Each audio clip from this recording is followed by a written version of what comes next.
Nós estamos aqui através da viamorena.com, transmitindo para todo mundo e através também da transmissão pessoal particular, recebendo também no ar, recebendo uma live. É live? Mas por que escreve live, pô? Complicam coisa de americano. Em inglês. Eu estou recebendo aqui nosso querido amigo, neto do homem de Miranda, que você esqueceu. O senhor esqueceu de assinalar isso aí. Na última vez o senhor falou que eu tava puxando o saco. Entra no clima, pô! Senão, ó. O homem de Miranda olha com amor o grande Pantanal. Quando você ouve essa música, certo que você lembra do teu avô e da tua avó. É verdade. Que causa isso dentro? Essa música é o hino dos pedristas, né, B? Uhum. Meu avô amava essa música, é uma coisa assim impressionante.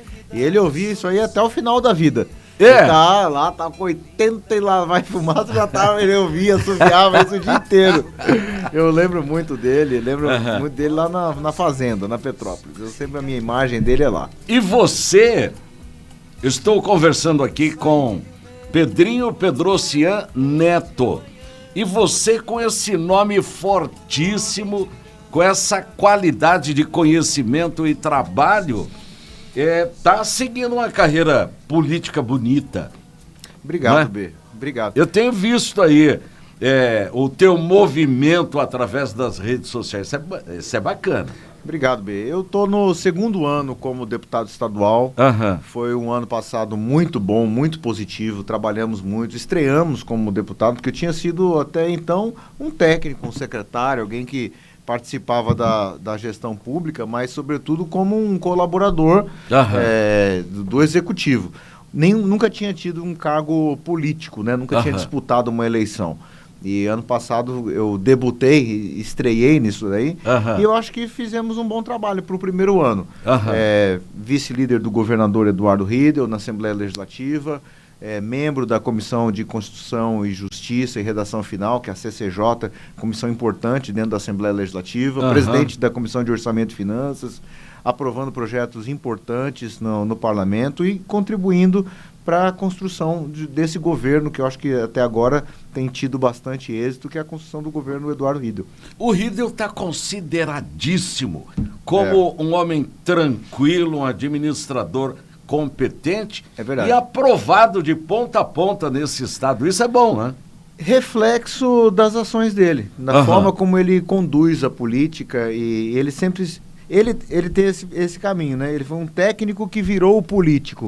Então, que eu acho, quando você faz essa trajetória, e eu também tenho um pouco dessa trajetória, que agora que eu cheguei à política, você agrega conhecimento, você faz uma ação política mais voltada para a solução. Então, eu acho que ele tem essa pegada, digamos assim, uma visão mais gerencial do Estado, e está agradando muito. E, além disso, ele é um sujeito muito diplomático, né? Um cara polido, educado com todos, não evita brigar, busca o caminho do meio, o entendimento, a negociação, uma forma de distensionar os ânimos. Então, esse é o jeitão do Riedel. E está colocando um Mato Grosso do Sul num ritmo de crescimento muito bom. Você pega aí o ritmo do nosso estado nos últimos anos. Esse dia atrás eu peguei uma estatística, eu fiquei impressionado. Ó, eu fui o relator do orçamento para esse ano de 2024. Certo. O valor do orçamento é de 25 bilhões 488 milhões de reais, é o orçamento do Estado. É muito dinheiro. Pois é. Sabe quanto que era o orçamento do Estado em 2020? 15 bilhões de reais. Quer dizer, olha só, nós acrescentamos no Mato Grosso do Sul 10 bilhões de reais de 2020 até 2024. Por que isso está acontecendo? Sem aumento de imposto. Por quê? Porque o Estado está crescendo, a base econômica do Estado está crescendo. Vê o que está acontecendo no agro, vê o que está acontecendo na indústria, na celulose. Tem 80 bilhões de reais em investimentos industriais anunciados no Mato Grosso do Sul. Então, E isso que importa para um governo. Quando a gente coloca a economia para crescer, para gerar prosperidade, para gerar riqueza, é isso que vai fazer com esse Estado andar para frente. A gente quer chegar no mundo desenvolvido, não quer? Por que o Brasil tem que sempre ser pobre? Eu acho que esse país pode crescer, pode chegar a ser um país desenvolvido. Agora, o Brasil tem uma série de dificuldades. O Mato Grosso do Sul tem sido uma ilha de prosperidade em meio a um país que anda de lado. Então, verdade. Nós encontramos aqui uma fórmula de crescimento que faz com que o nosso Estado avance mais rapidamente. Está tudo certo, está tudo perfeito, não tem problema nenhum? Não, pelo contrário, tem muita coisa para fazer. Mas quando você olha, por exemplo, uma taxa de desemprego do Mato Grosso do Sul da ordem de 4%, quando no resto do Brasil é de cerca de 8%, opa, tem alguma coisa que nós estamos fazendo no Estado que está melhor do que no resto. Então, nessa sequência de crescimento, vai fazer com que o Mato Grosso do Sul chegue num patamar desenvolvido mais rápido que no resto do país. Então, é esse modelo que eu acho que o Riedel é o representante e que eu estou ajudando na governabilidade, na governança, através da nossa ação na Assembleia Legislativa. Olha, são 7h47, estou conversando aqui com deputado estadual Pedro Pedrocian Neto, nosso Pedrinho. Pedro, me diz uma coisa, você quando esteve na administração... Nas finanças. Na finanças da Prefeitura Municipal, você certamente se viu com esse problema. Sim. Qual? E somente vários, agora, né, que eu comecei a entender isso. Negócio do ônibus em Campo Grande. Existe, por exemplo... Tem uma tarifa técnica e uma tarifa cobrada das pessoas. Conta sobre a tarifa técnica. Tá. Como é que ela é feita? Bom, o que é isso? Uma coisa é a tarifa que é cobrado dos usuários. Dos usuários.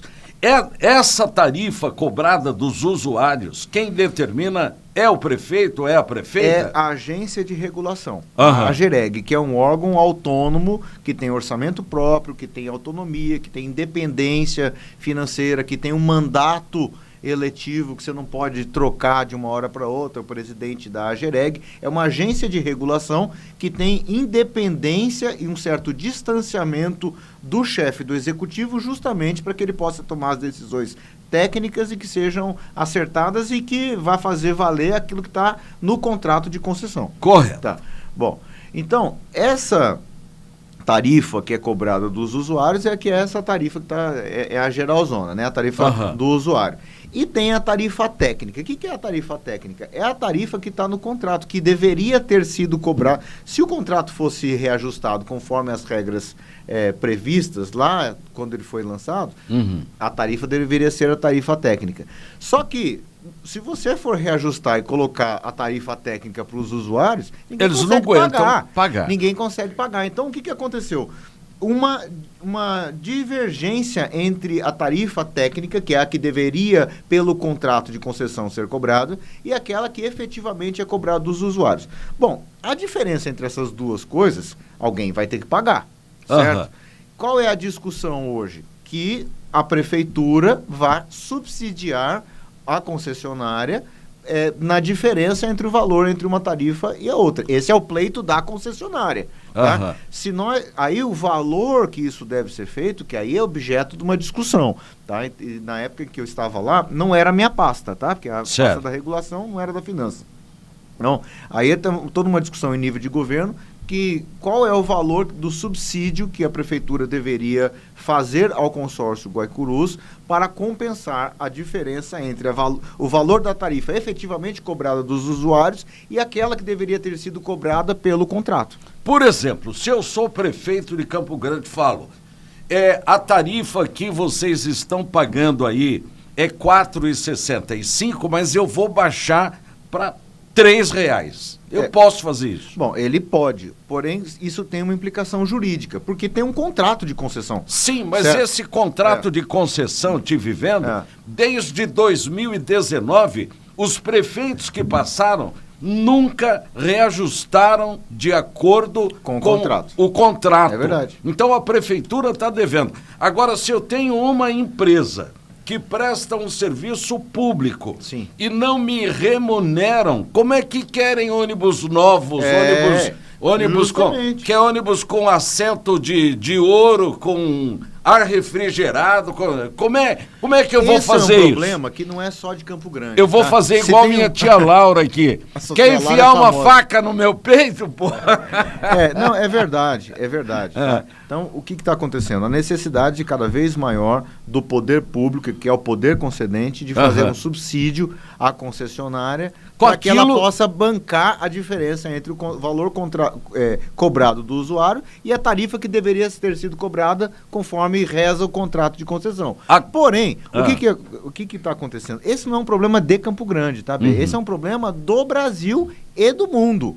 Se você pega, por exemplo, em São Paulo, o valor do subsídio que a prefeitura passa para as concessionárias é muito significativo. Isso está acontecendo também em Curitiba, em outras capitais. Então tem toda uma discussão nacional de como financiar esse subsídio ao transporte coletivo e no mundo também.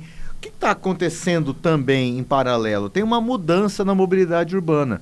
Por exemplo, há 10 anos atrás nós não tínhamos o Uber, o 99 Táxi, todos esses aplicativos. Isso tirou muita gente do transporte coletivo. Outra coisa que tirou também muita gente com o transporte coletivo são as motos, o financiamento ao carro popular, a própria bicicleta mesmo que as pessoas estão utilizando. Então, é mais um motivo para diminuir a tarifa para mais pessoas poder ter acesso. Isso, exatamente. Teria que baixar a tarifa para trazer de novo essas pessoas para dentro.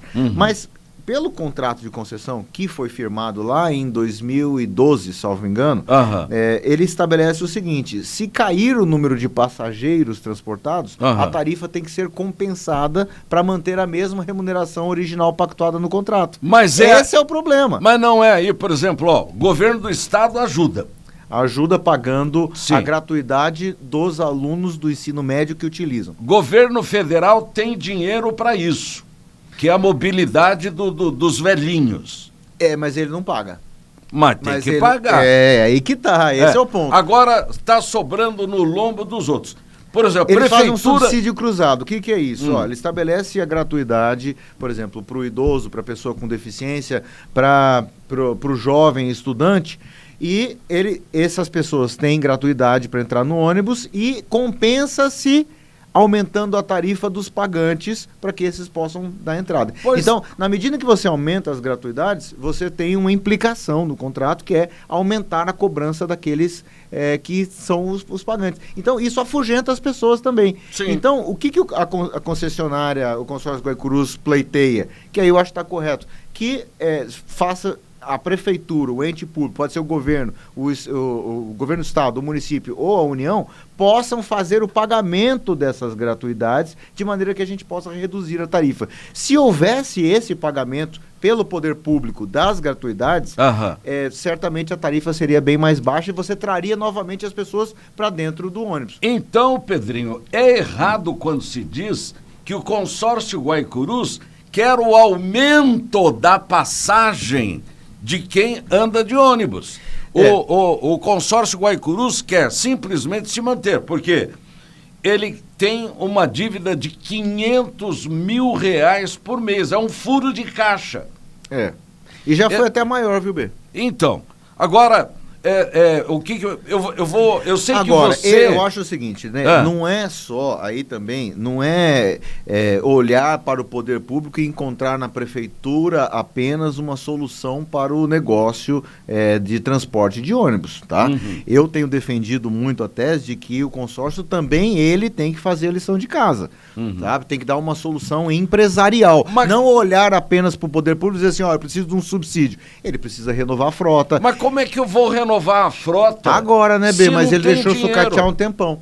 Então, o que eu acho é o seguinte, faz tempo que ele está sendo cobrado, quando não existia essa distorção tão grande, e ele estava perdendo passageiros para o Uber, para o 99, para o aplicativo, para a moto, e pessoas que estão fugindo do transporte, ele foi reiteradas vezes alertado pela necessidade de melhorar a qualidade do serviço público, tá? Com disponibilidade, com qualidade, com ar-condicionado no ônibus, com conforto, com tudo isso. Olha, vocês vão perder passageiros. Mas o que eles fizeram? Não fizeram os investimentos, sucatearam a frota, pioraram a qualidade desse serviço, afugentou-se o usuário, e aí agora ele diz assim, mas agora eu não tenho dinheiro para renovar. Mas agora ficou complicado realmente. Deputado, quando surgiu o Uber, surgiu quando? Faz pouco tempo.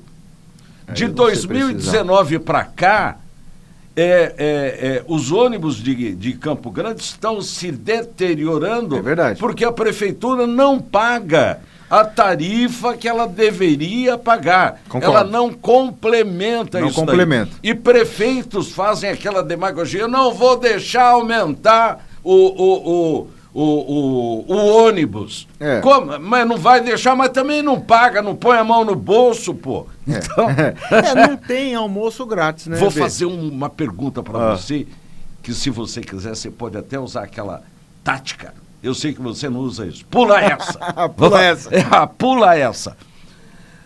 Se você esteve com o Kassab. Estive. Kassab falou que Campo Grande tem que ter um candidato no seu partido, que é o PSD. PSD. Você tem tudo para ser candidato, você já é um pré-candidato, eu não gosto dessa palavra, pré-candidato a prefeito de Campo Grande. Sou. Você teria, e eu sei que você tem coragem para isso, você teria coragem de fazer uma proposta do tipo, se eu for prefeito de Campo Grande, eu faço a tarifa zero no transporte público, como quase 200 cidades estão fazendo no Brasil. Você teria coragem de colocar num plano isso? Não dá para prometer hoje tarifa zero em Campo Grande. Seria uma irresponsabilidade minha fazer isso. Embora seja altamente popular, embora seja altamente desejável, hoje não é possível você prometer tarifa zero para todos os usuários. Contudo, é possível fazer uma experiência, que aí precisa se avaliar. Se nós pudéssemos ter, por exemplo, a tarifa zero para as pessoas de maior vulnerabilidade social, aquelas pessoas que estão inscritas no CAD único, por exemplo, aquelas pessoas que estão na pobreza extrema de vulnerabilidade, que esses não acessam o sistema de transporte público e a tarifa é impossível. Tá? Então, poderia-se ser feito um experimento para... Eu acho que a ideia do passe livre do transporte público é uma discussão que está sendo feita em nível global e tem até uma questão que é o seguinte, B, quanto mais gente que você coloca no transporte coletivo, menos carro que você tem na rua, menor emissão de CO2, menor poluição, maior rapidez, o conforto da cidade como um todo melhora.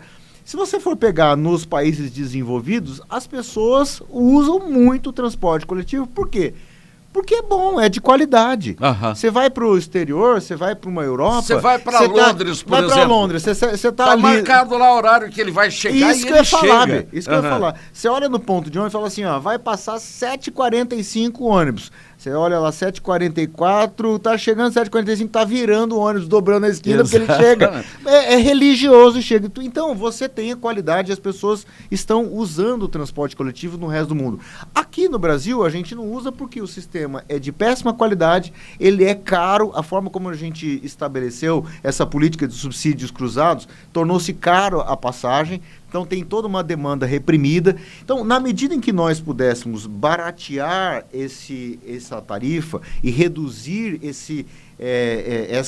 essa barreira intransponível que é para muitas das pessoas acessar o transporte coletivo, sem dúvida nenhuma nós vamos criar um bem-estar na sociedade campograndense que vai ser um outro patamar. Então, eu acho o seguinte, nós temos que caminhar para essa discussão de diminuir essa tarifa.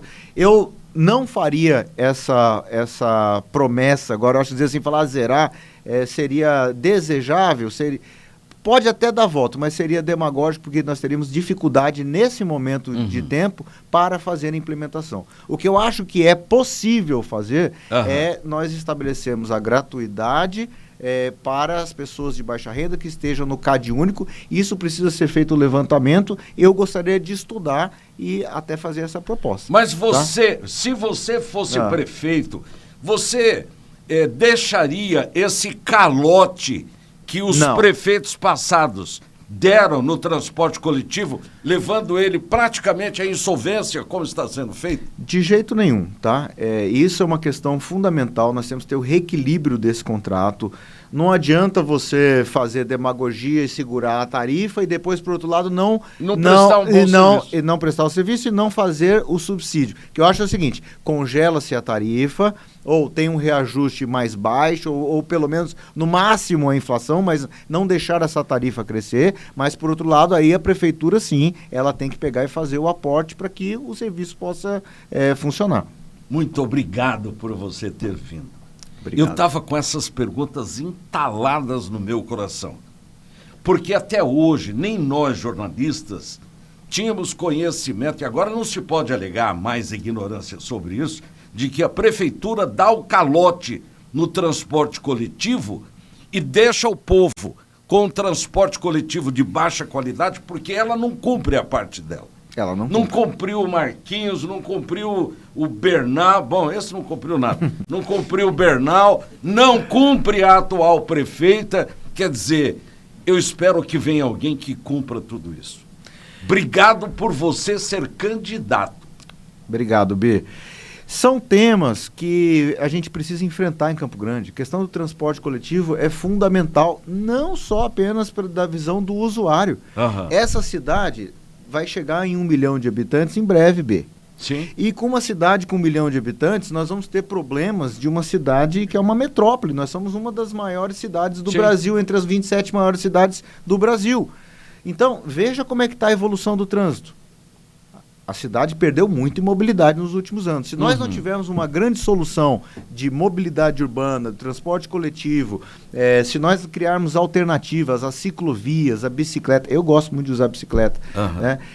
Mas se nós tivermos uma solução mais ampla de mobilidade, Campo Grande vai travar. Então, acho que tudo isso é uma questão que a gente precisa enfrentar dentro desses próximos 4 anos, vão ser cruciais para colocar essa cidade no rumo certo. Deus abençoe muito sua carreira, Pedrinho. Obrigado, Sou teu fã. Eu que sou seu fã, eu ouço todo dia você e essa turma craque que você tem aqui. Muito obrigado. Não, aqui agora é sob ameaça. O GG não faz, eu ameaço mandá-lo de volta para a construção civil. O índio para a aldeia. Tenso. Obrigado, muito obrigado pela sua vinda. Obrigado pela sua entrevista. É um prazer estar aqui com você, com todos os nossos amigos ouvintes. Um bom dia para todos. Obrigado.